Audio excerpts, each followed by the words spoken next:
this morning. Do you smoke, or are you trying to quit smoking?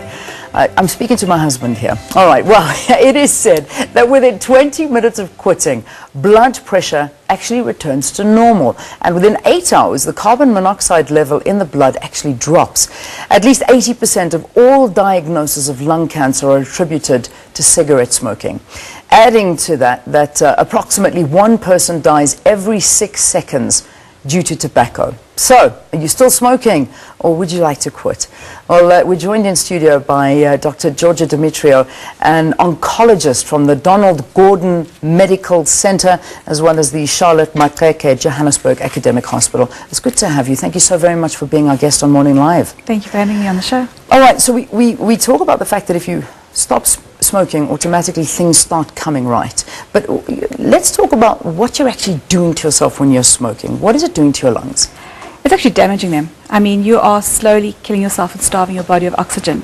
And as you're doing that, you are potentially creating little cancer cells that can, over time, increase in size, increase in number.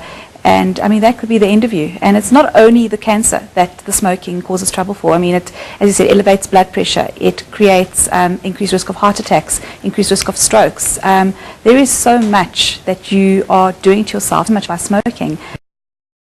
It's immeasurable, actually. Yeah. So, I mean, when you stop smoking, are you already reversing those effects? I mean, just, you know, whatever I said here, within 20 minutes of quitting, you're already starting to see. But I mean, is that almost like giving yourself your life back?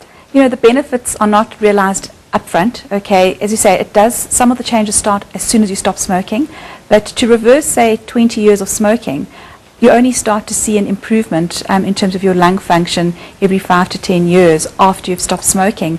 But in terms of if you carry on smoking, the damage is going to be irrevocable after a period of time. So you've just got to stop as soon as you can before the damage is beyond the point of return. Yeah. So you got to stop. Yeah. Got to stop. Why is it becoming increasingly difficult? Not becoming increasingly, I think it's always been difficult, but there's so much more awareness now. You know, in previous years, smoking was the cool thing to do, but these days, you know, you've got to go smoke outside. You have to, there's so many laws in place to try and prevent people from picking up the habit, and yet it doesn't seem to make a difference. Yeah, I think there's such strong anti-smoking laws and so many penalties in sort of first world, in inverted commas, countries that you know, the sort of tobacco companies, I call them drug companies, but tobacco companies are trying to peddle their trade in areas where maybe the laws aren't quite so strict. So I've got to credit our last 2-3 ministers of health by saying, you know, they really came on hard, and they came down hard with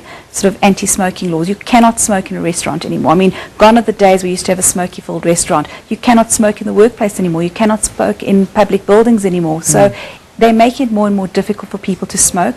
And I think we are seeing a downward trend in terms of smoking, especially in males. Unfortunately, in females, it's still seen as a somewhat cool thing to do. And we just need to keep chipping away at that. But it's very, I mean, in Australia, there are serious sort of penalties against the smoking companies and tobacco companies, sort of warnings on all their packaging, you know, one sort of style of packaging, nothing fancy, nothing that looks attractive.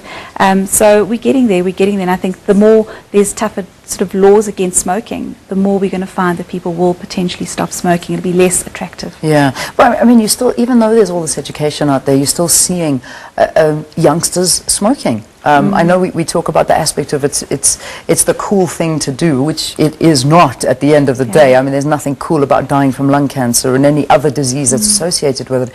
But people are still going into it. How are you? I mean, we see what government is doing. How do you as sort of try and prevent the youth from picking this habit up? I think the youth is always in a hurry to grow up. You know, they really want to be seen as older. And one of the things that's older is, you know, you start smoking, you start drinking, you know, you're one of the cool crowd.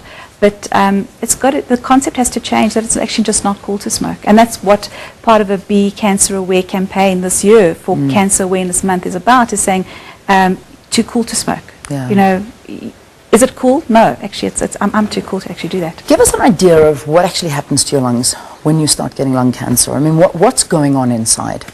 Usually there's an area of the lung where there's a growth of cells, and they just start to divide, and it's almost like they have a selective advantage. They divide faster than your normal healthy cells.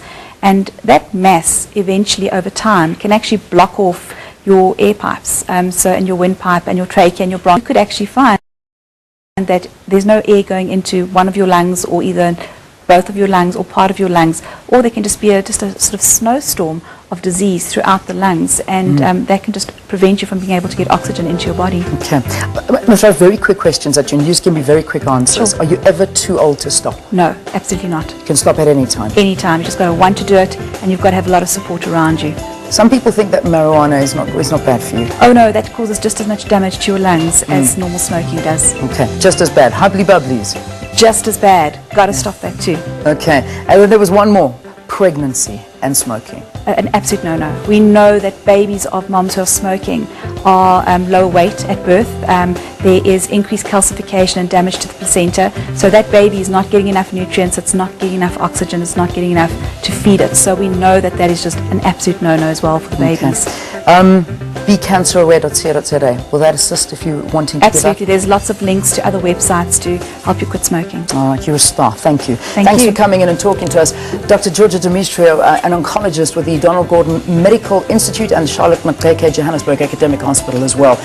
BeCancerAware.co.za or Facebook, BeCancerAware as well. If you want to quit, try. Just try. It's worth it. All right, let's take